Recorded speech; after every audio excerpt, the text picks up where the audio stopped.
Lover निकला धोखेबाज, 10 साल तक लिव इन में रहा, फिर जेंडर चेंज करने का बनाया दबाव। हैरान कर देगी ये कहानी आपको।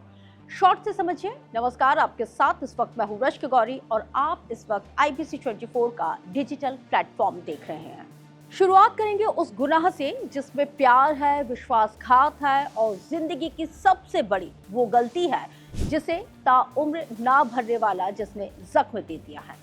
दो दोस्त जो पहले प्यार में पड़ते हैं, एक ने खुद को लड़के से लड़की बना लिया, लेकिन दूसरे ने सिर्फ उसके दिल के साथ ही नहीं खेला बल्कि उसकी जिंदगी के साथ भी खिलवाड़ किया है। ये देखिए, दोस्ती, दिल लगी और दगे की ये दर्द भरी दास्तान। जी हाँ, मैं इस वक्त बात कर रही हूँ मध्य प्रदेश की ट्रांसजेंडर महिला की, जिसने अपने प्रेमी पर रेप, मारपीट का आरोप लगाया है। महिला ने कहा है कि उसके प्रेमी ने सालों तक उसका शारीरिक शोषण किया।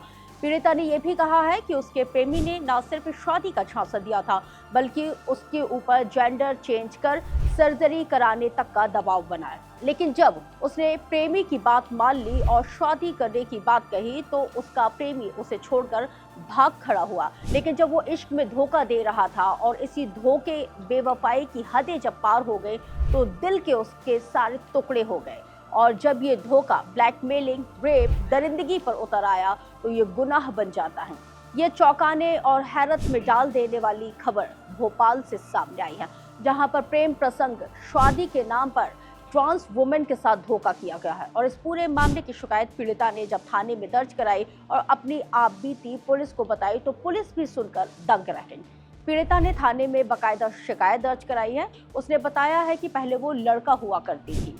उसने बताया है कि प्रेमी शुभम यादव ने कहा कि वो अपना जेंडर चेंज करवा ले और खुद को वो लड़की में तब्दील कर ले। आरोपी ने प्रेमी के साथ रेप भी किया है, लेकिन जब उसने शादी का दबाव बनाया तो पार्टनर अपनी बात से मुकर गया।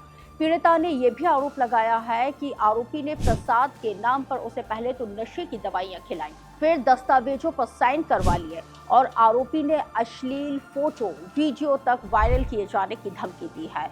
इसमें उसने पिछले 6 महीने से वो लगातार इस पूरे मामले में पीड़िता को ब्लैकमेल कर रहा था।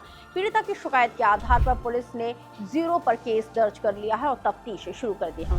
18 दिन तक आरोपी ने उसे नर्मदापुरम के एक घर में बंधक बनाकर रखा था, उस पर तांत्रिक क्रिया की। आरोपी शुभम उसे डरा धमकाकर लाखों रुपए की डिमांड भी लगातार करता रहा। पीड़िता की बहन की ससुराल नर्मदापुरम में है, जहां पर पड़ोस में ही रहने वाले शुभम से उसकी मुलाकात हुई। धीरे धीरे दोनों की नजदीकियां बढ़ी, प्रेम संबंध में तब्दील हुई। आरोप तो यह है कि आरोपी ने होटल में युवक के साथ शारीरिक संबंध बनाने के साथ ही फीमेल बनने के लिए उसको राजी किया और जिसके बाद इंदौर के एक अस्पताल में लिंग परिवर्तन का ऑपरेशन हुआ, जिसमें 5 लाख रुपए का खर्च आया। अब तक आपने इश्क में बेवफाई, गुनाह की दास्तां सुनी होगी, लेकिन ये बेहद ही अलग और चौंका देने वाला मामला इस वक्त भोपाल से सामने आया है। हालांकि पुलिस ने इस पूरे मामले में तफ्तीश शुरू कर दी है। अब देखने वाली बात यह होगी कि इस आरोपी को आखिर क्या सजा मिलती है। बहरहाल, इस पूरे मामले को सुनने के बाद आपके जहन में क्या वो सवाल आता है, कमेंट करके जरूर बताइएगा।